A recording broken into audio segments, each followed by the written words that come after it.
Unapoona mtumishi wa Mungu anakutana na anguko, usifurahie. Lia machozi, kwa sababu kuna roho za watu zitakufa kwa sababu ya yeye kuanguka kwake.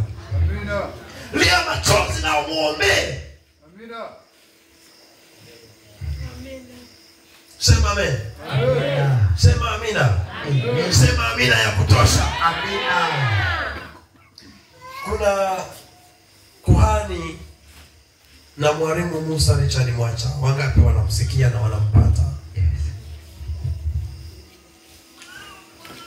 Sema amen.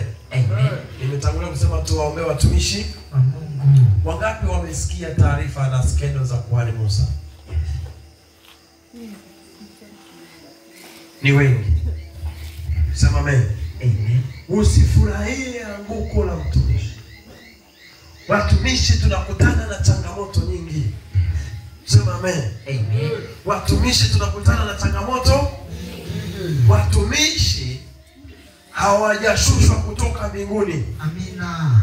Watumishi wamezaliwa na mwanamke. Amen. Naomba watu ambao mko hapa msicomment chochote kuhusiana na taarifa hii. Ila tumuombe, yule ni mtumishi wa Mungu na anafanya kazi ya Mungu. Amina.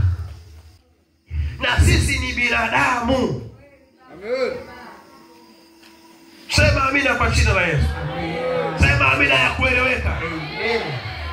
Sasa kama alianguka hatujui, ameanguka hatujui, tunachokijua ni mtumishi wa Mungu anafanya kazi ya Mungu. Amina. Sio sema amina.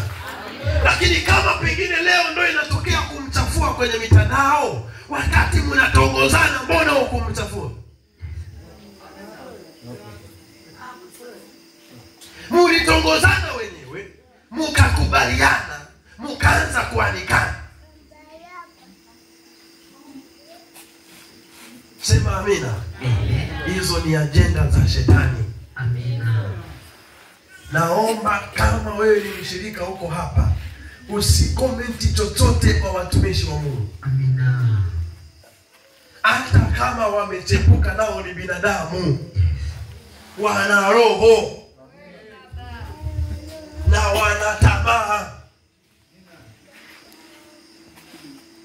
Si useme amina. Amina. Kuna mtu amenielewa? Amina. Nimeeleweka tena? Amina. Si uchape makofi tena?